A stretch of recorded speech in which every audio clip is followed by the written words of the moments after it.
Republic of Ghana as by law established. That I will uphold the sovereignty and integrity of the Republic of Ghana. That I will uphold the sovereignty and integrity of the Republic of Ghana. And that I will truly and faithfully perform. That I will truly and faithfully perform. The functions of my office. The functions of my office. Without fear or favor. Without fear or favor. Affection or ill will. Affection or ill will. That I will at all times. That I will at all times. Uphold. Preserve. Protect. And defend. The Constitution and laws of the Republic of Ghana. The Constitution and laws of the Republic of Ghana. So help me God. So help me God. And finally, the oath of secrecy. I, Gertrude Araba Esaba Saki Torkornoo, holding the office of Chief Justice of the Republic of Ghana, holding the office of Chief Justice of the Republic of Ghana, do in the name of the Almighty God swear. Do in the name of the Almighty God swear. That I will not directly or indirectly. That I will not directly or indirectly. Communicate or reveal to any person. Communicate or reveal to any person. Any matter which shall be brought under my consideration. Any matter which shall be brought under my consideration. Or shall come to my knowledge. Or shall come to my knowledge. In the discharge of my official duties. In the discharge of my official duties. Except as may be required. Except as may be required. For the discharge of my official duties. For the discharge of my official duties. Or as may be specially permitted by law. Or as may be specially permitted by law. So help me God. So help me God.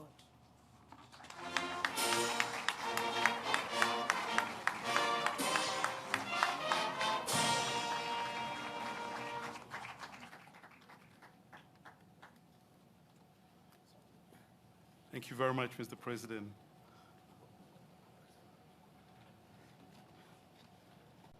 I now respectfully invite the President of the Republic again to present the instrument of appointment to the Chief Justice.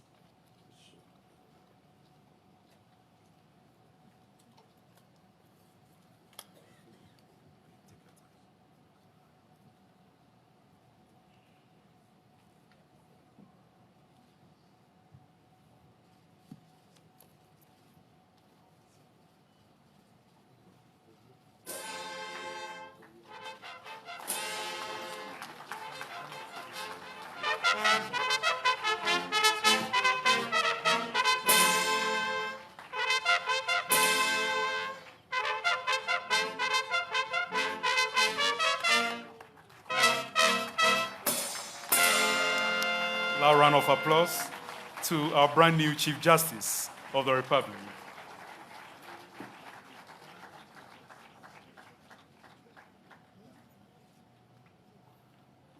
Her Ladyship, the Chief Justice, may now sign the oath book.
Thank you very much. The President of the Republic will now sign his portion of the oath book.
Thank you very much, Judicial Secretary.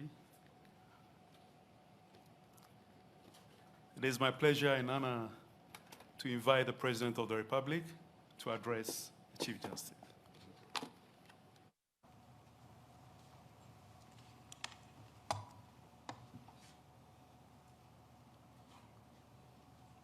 The clergy, Mr. Vice President, Chief Justice, the second President of the Fourth Republic, Your Excellency, John Ajikun Kufuor, Chairperson and members of the Council of State, immediate past Chief Justice, Chief of Staff in the Office of the President and officials of the Presidency, Attorney General, Ministers and Deputy Ministers of State, the First Deputy Speaker of Parliament and other members of Parliament, Justices of the Supreme Court, active and retired, and other Justices of the Superior Court of Judicature, judges, members of the Judicial Council, Judicial Secretary, Chief of Defense Staff, Inspector General of Police, Service Chiefs, the President, members of the Bar Council, and members of the Ghana Bar Association, the Dean and members of the Diplomatic Corps, and alumni of Wesley Girls High School. Fellow Ghanaians, ladies and gentlemen, I welcome all of you to Jubilee House, the seat of our nation's presidency, where we have inducted into office today a new Chief Justice of the Republic, who is now the head of the judiciary, the third arm of government, responsible above all for maintaining the integrity of our constitutional order. This is the third time as president that I have the honor of discharging the constitutional obligation of administering the oath of office to a Chief Justice. On Wednesday, 24th of May, 2023, Chief Justice Kwesi Enin-Yabua, the 14th occupant of the office in the nation's independent history, went into a much-deserved retirement on his 70th birthday, as mandated by the Constitution. As I indicated at the farewell dinner held on 19th May in his honor by the Ghana Bar Association, Chief Justice Enin-Yabua has had an outstanding legal career, which saw it rise to its greatest heights in his latter years. His tenure of office as Chief Justice saw arguably the largest infrastructural development undertaken in the history of the judiciary. A Court of Appeal complex in Kumasi, residential facilities for Court of Appeal judges in Kumasi, 6 new high courts in the 6 new regions, 120 courts, and 150 duty post bungalows. This is the hallmark of his era as Chief Justice, as was his strong defense of judicial independence in and out of court. He implemented policies to help entrench the rule of law and thereby reinforce the confidence of the Ghanaian people and shored up our nation's reputation as a country governed by the rule of law. We owe him a deep debt of gratitude.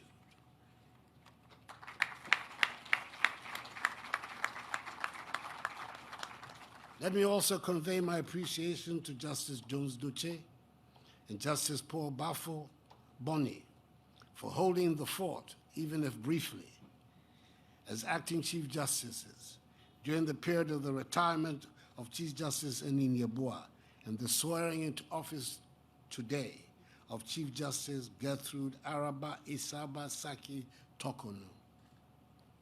I observed during her vetting that the majority of justices of the Supreme Court, including her predecessor, were present in Parliament to lend their support to her appearance before the Appointments Committee.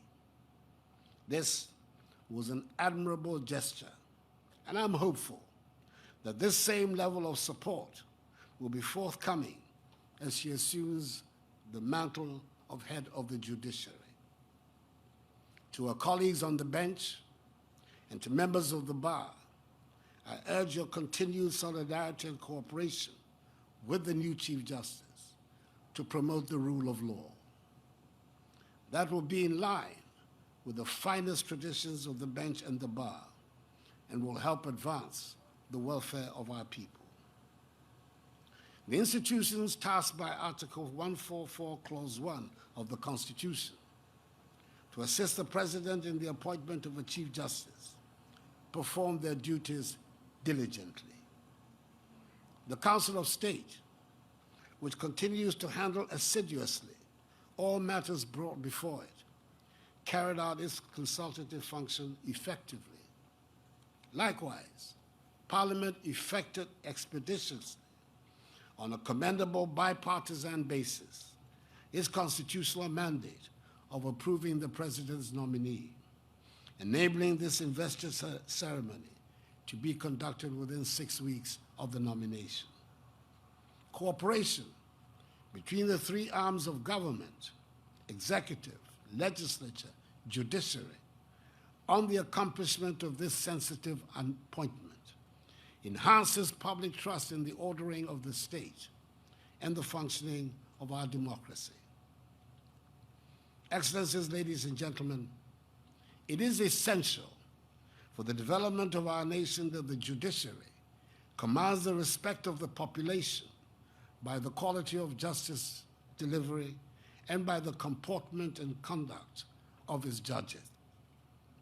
It is crucial that we have judges who are morally upright, with intellectual integrity, and a thorough understanding of the law.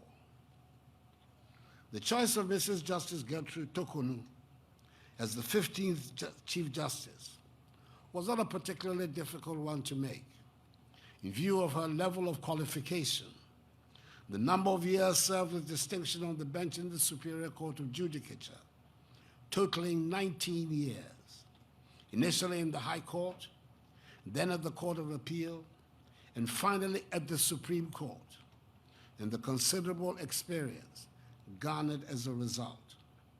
Indeed, the Council of State, conveying to me by hand of its highly respected chairperson, Nana Otuo-Sribo II Drabehine, the successful completion of this consultative process, noted in its advisory letter of 28 April 2023 that members of the Council, quote, who have known the nominee in both her private and public life, vouched for her discipline, integrity, efficiency, and above all, her God-fearing nature. These are the attributes essential for the position of a Chief Justice, unquote. After graduating from law school, Chief Justice Gertrude Torkornoo worked as a legal practitioner at the well-known Accra-based law firm Messrs. Fuga & Co. After 7 years as an associate, she became a director of the firm, and in 2004 was appointed by the second president of the Fourth Republic, His Excellency John Agyekum Kufuor, my old boss, to the High Court, where she served for 8 years and was given the responsibility for court-assisted mediation and negotiation in pre-trial settlement conferences. In October 2012, she was appointed by the fourth president of the Fourth Republic, His Excellency John Dramani Mahama, as a Justice of the Court of Appeal, a position she held for 7 years. I had the honor on 17 December 2019 to appoint her to the Supreme Court. All 3 living presidents of the Republic have each had a hand in her judicial advancement.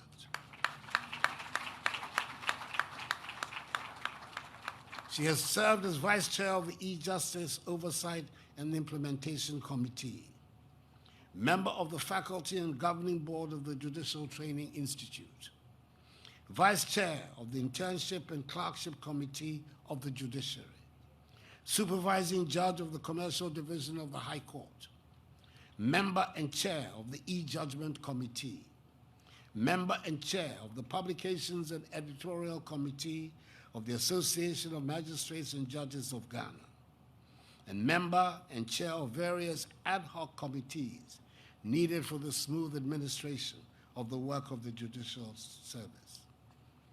She has also been a member of the Law Reform Commission since 2016. She has clearly a full grasp of the intricacies of judicial administration.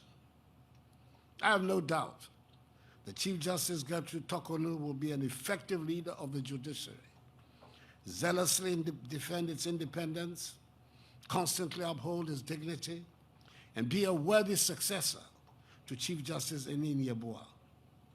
I'm expectant that her tenure as Chief Justice will also be marked by order, fairness, diligence, deep-seated respect for the rule of law, and continuation of the modernization of judicial functions and the expansion of infrastructure. The judiciary has the heavy burden of being the bulwark for the defense of the liberties and rights of our people, a burden that is best executed where it enjoys their unalloyed respect. As I have had occasion to remark on several occasions, it is unacceptable for judges to pronounce judgments based on decisions of lower courts and cite them as law. It is even less acceptable when judges issue orders without providing any justification. Judges must be knowledgeable, familiar with case law, and committed to making well-informed decisions. That is the only way the rule of precedent, the principle of stare decisis, which has been the bedrock for the centuries-old evolution of the common law, can operate, as it, quote, promotes the even-handed, predictable, and consistent development of legal principles, fosters reliance on judicial decisions, and contributes to the actual and perceived integrity of the judicial process, unquote. I want to assure Chief Justice Gertrude Torkornoo that just as I did with her predecessor, I will be a dependable and trustworthy partner of the judiciary so that the executive and the judiciary can work together in a spirit of mutual respect to consolidate the tenets of good governance for the benefit of the Ghanaian people. This appointment of a new Chief Justice is taking place at a time when our nation is attempting to chart a path out of the difficulties in which she finds herself, difficulties emanating largely from global developments over which, unhappily, we have had no control. A collective duty is thus imposed on all of us, whether from the public sector, security services, private sector, political parties, civil society, religious bodies, or traditional authorities, to work together with our different views and different perspectives for the Ghana project, the progress of a united Ghana, governed under God according to the rule of law, respect for individual liberties, human rights, and the principles of democratic accountability, in a state structure that is anchored on the separation of powers, and in which all Ghanaians, irrespective of their ethnic, gender, religious, or regional affiliations, share the same opportunities. A Ghana that meets fundamental requirements of social justice and solidarity. In order to realize the aspirations of freedom, justice, and prosperity that inspired the great patriots who fought for the liberation of our country from the shackles of colonialism and imperialism, we have all to dedicate ourselves to this collective endeavor in unity and honesty. I, for one, have unwavering faith in the limitless potential of Ghana's future and will make every effort to bring about the radiance of the Black Star. I'm confident that Chief Justice Gertrude Torkornoo will play an important role in this undertaking. I congratulate her warmly on her appointment, and I wish her the best of luck and Godspeed in the discharge of the duties of her high office. May God bless Chief Justice Gertrude Araba Isaba Saki Torkornoo, the members of the judiciary, and us all. And may God bless our homeland, Ghana, and make her great and strong. I thank you for your attention.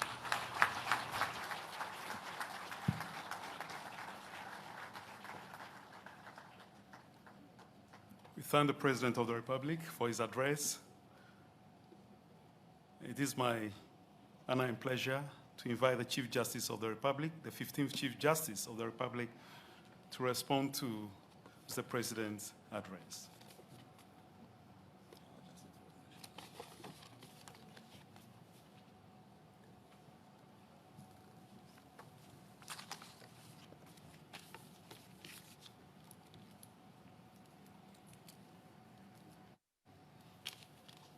Your Excellency, the President of the Republic, Nana Addo Dankwa Akufo-Addo, Your Excellency, the Vice President, the Right Honorable Speaker of Parliament, the Chairman of the Council of State, the Chief of Staff, Office of the President, Your Excellencies, former President of the Republic, Your Lordships, Justices of the Supreme Court and other superior courts, my Lord Spiritual, retired Chief Justices, retired Justices of the Superior Courts, my honored guests from the Supreme Court and High Court of Nigeria, Nananom, distinguished invited guests, and friends from the media, and all protocols duly observed. It is with utmost humility and a sense of deep obligation to the nation that I stand here today to respond to the remarks of His Excellency, the President of the Republic of Ghana. On this solemn occasion of being entrusted with leading the judiciary, the third arm of government, pursuant to Article 1254 of the 1992 Constitution, I receive the responsibility with commitment to give of my utmost to the Republic of Ghana. I thank Your Excellency for nominating me for this responsibility pursuant to Article 1441 of the 1992 Constitution. I thank the Council of State for favorably considering this nomination, and I thank the representatives of the people of Ghana in Parliament for unanimously approving my nomination to this high office. As the 15th Chief Justice of this great republic since the independence of Ghana in 1957, the 27th Chief Justice since the former judicial system was established with the enactment of the Supreme Court Ordinance of 1876 after the revocation of the 1853 Supreme Court Ordinance that established the Supreme Court of the Forts and Settlements of the Gold Coast. And the third woman Chief Justice, I am well aware that I stand on extremely tall shoulders. from Chief Justice Sir Akukosa in 1957, the judiciary of Ghana has been led by erudite judges who established Ghana's justice sector as a bastion of stability in different eras of nation building. From the early years of dismantling colonial domination and building of truly national institutions led by Ghanaians after 1957, to the disruption of democracy between the First Republican Constitution of 1960 and the Fourth Republican Constitution of 1992. The strength of their leadership is evident from the fact that notwithstanding what type of political governance Ghana has been in, there has been no breakdown of the justice systems of our country. As we have progressed as a nation, our constitutional arrangements have assured that the various groupings of our country can be heard, seen, and accounted for in political change, the building of social cohesion, economic prosperity, and freedom of association. Article 1251 of the 1992 Constitution provides that, quote, justice emanates from the people of Ghana and shall be administered in the name of the Republic by the judiciary, which shall be independent and subject only to this Constitution, unquote.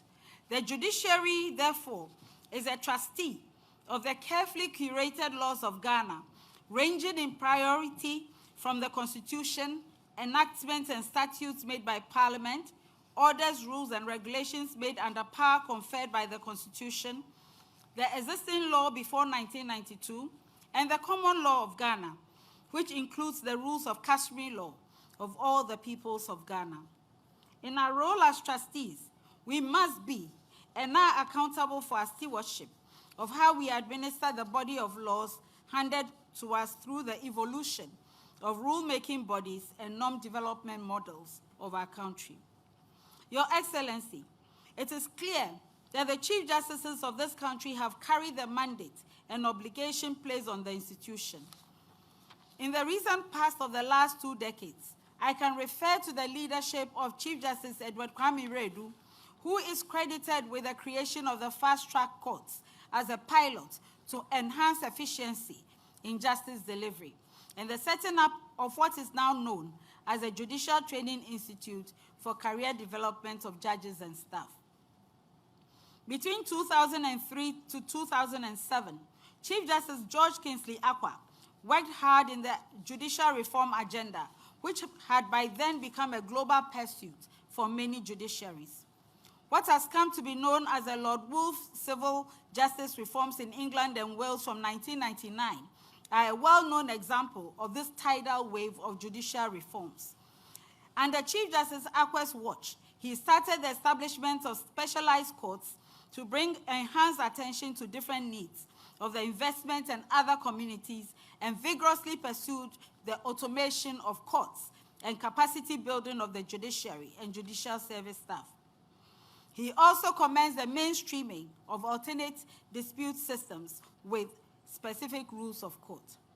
He was followed by Chief Justice Georgina Theodora Wood, whose dynamic and engaged leadership not only expanded the scope of specialized courts, but deepened the applications of ADR throughout the trial courts.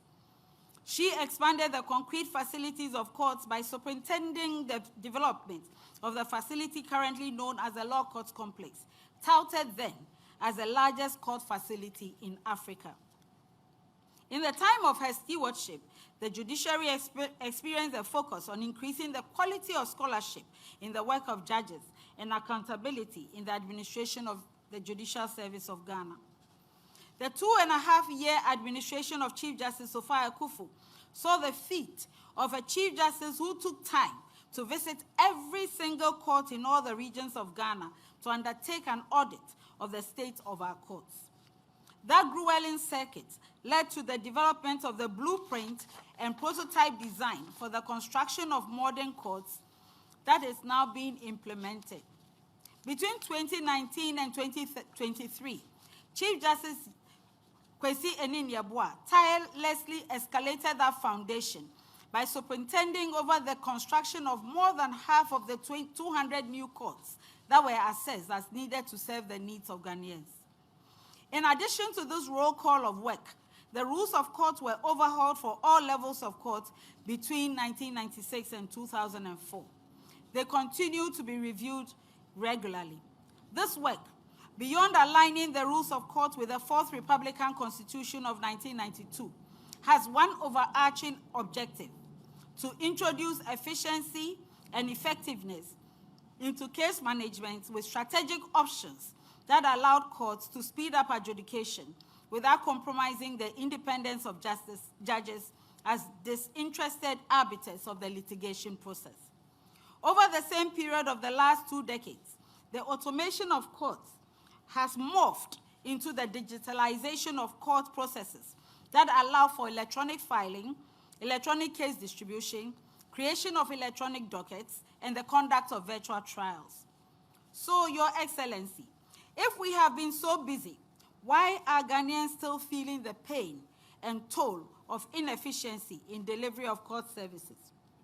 If the leaders of the judiciary have acknowledged that they owe Ghanaians a duty to remedy the inefficiencies, ineffectiveness of litigation, and taking strong steps to reduce the hard and tough terrain of doing business in Ghana, that comes from interminable court proceedings over investments in land, estate settlements, business transaction disputes, why do these conditions persist? Your Excellency, it is easy to see why these problems persist. Despite the length of time of overhauling rules of court to allow deeper efficiency into court operations, the introduction of specialized courts, and the applications of technology, many courts continue to use the laborious, inefficient models of taking evidence in manuscript and managing administration in the old pedantic ways. After 2 decades of tackling the issue of automation, only 62% of courts use computers as part of their work. And computerization is only the first level of automation of court processes. After acquiring electronic devices to capture records of courts, the registries and offices of stakeholders must be networked in order to allow for the next level of automation. This is a national burden, and we are slowed down by any sluggishness in the nation's digitalization drive. Currently, our records show that only 26% of courts are networked, and only 12% of courts have been brought into the bracket of full automation in the operation through digitalization of their processes. The statement, quote, "Change is painful, but nothing is as painful as staying stuck somewhere you don't belong," unquote, is attributed to the author and blogger Mandy Hill. It is in this context that as much as the judiciary appreciates the level of investment being made in the physical structures of new courts, we have also taken steps to review all rules of court to enhance their operation and application in digital arenas. Your Excellency, distinguished guests, it is clear to me, as an active player in all the different facets of the reform initiatives referred to above, since I joined the judiciary in 2004, that to speed up the efficiency and effectiveness of our systems, so much more is needed for and from the judiciary than determination and avowed purpose. There is a need to expedite the national digitalization agenda to allow for easier networking of all stakeholders. There is a need to increase the budget of the judiciary to allow us room to expand our infrastructure in the automation and digitalization agenda, because undoubtedly, the efficiency of court processes and administration is assured with more deliberate use of technology. There is a need to increase our budget to make learning, library, and operational resources available to all judges and staff in every corner of Ghana in order to enhance the speed with which both judicial and administrative decisions are made and communicated to stakeholders. There is a need for the judiciary to make itself accountable by increasing transparency in the process and output of our judgments and decisions through real-time publications of decisions, especially when it comes to decisions on land ownership and other areas of law that affect the economy and social stability of the country. There is a need to harness the attention of external stakeholders in the justice delivery relay for improving excellence in their own services in order that they do not compromise the quality of justice. These external stakeholders include auctioneers, valuers, surveyors, bailiff services, lands commission, bankers, and other registries for assets, which invariably become relevant in the crosshairs of litigation. As Chief Justice, therefore, I wish to express my determination to relentlessly seek the support of the legislature in matters of the budget of the judiciary and the support of both the executive and legislature for accelerated infrastructure in technology and for innovative models of doing business with technology. The expansion of electronically accessed library services will require support. An increase in the percentage returned to the judicial service from our internally generated funds will greatly help to accelerate the work that needs to be done. The raising of facilities to create world-class centers of judicial learning and exhibition of historical accounts around the development of justice systems will be a target for revenue creation. The production of manuals, practice directions, and resources to assist litigants in our courts will not only increase the efficiency of support services, but also reduce untoward abuse of administrative and judicial discretion, while raising financial resources for the judiciary. Equally important is the close listening ear of government to the financial needs of the judiciary and judicial service staff. And I crave all these facilities to assure the smooth acceleration of our services to the nation. I also crave the support of all stakeholders in justice delivery so that we can build together, build faster, and build stronger. Your Excellency, the statutory duties of the Chief Justice stretch beyond the administration of justice to include oversight of legal learning as chair of the General Legal Council and the Board of Legal Education. The development of democracy has placed greater attention on the learning of law. I stretch a humble hand to the bar, institutions of legal learning, the legislature, and all stakeholders to assist with interventions for raising standards of excellence in the training of lawyers. For the danger of bad lawyering lies not only in losses for those represented, but also in decreased values in the nation's economy. In assuring of quality legal learning, we can only win together. I close these remarks with deep appreciation for the nationwide goodwill, support, and prayers I enjoyed during the period of my nomination and approval to this high office. I particularly thank the kings and chiefs and communities of Ghana who expressed delight to see me serve this nation in this role. I thank my family and friends, near and far, who cheered with every step, friends in the law who encouraged me in the journey, and beloved church leaders who held my hand in prayer. Last and most deeply, I thank Almighty God who has made today a reality through the grace of our Lord Jesus Christ, the love of God, and the fellowship of the Holy Spirit. May God bless our homeland, Ghana, and continue to make our nation great and strong. Thank you very much.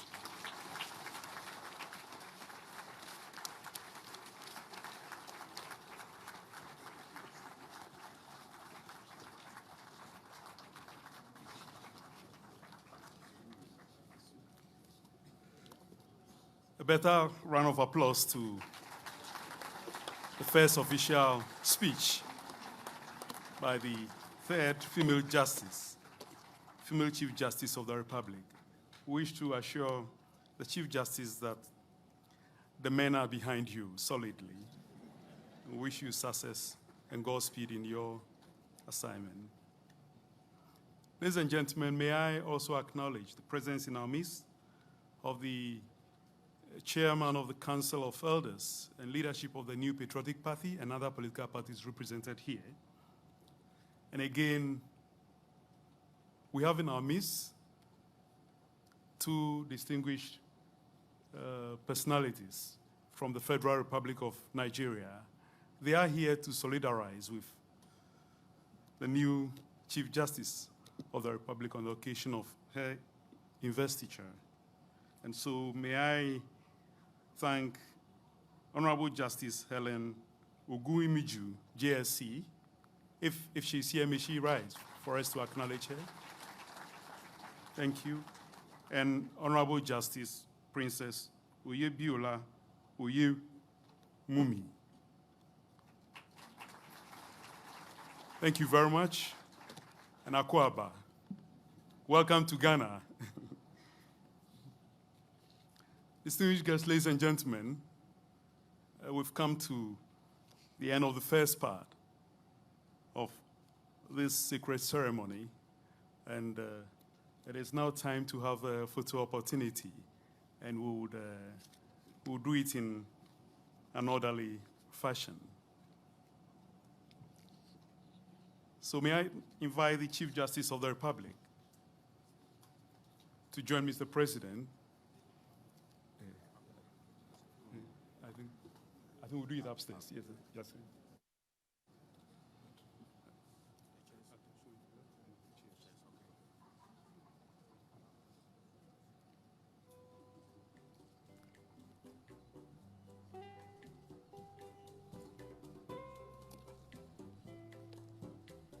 Sorry, man.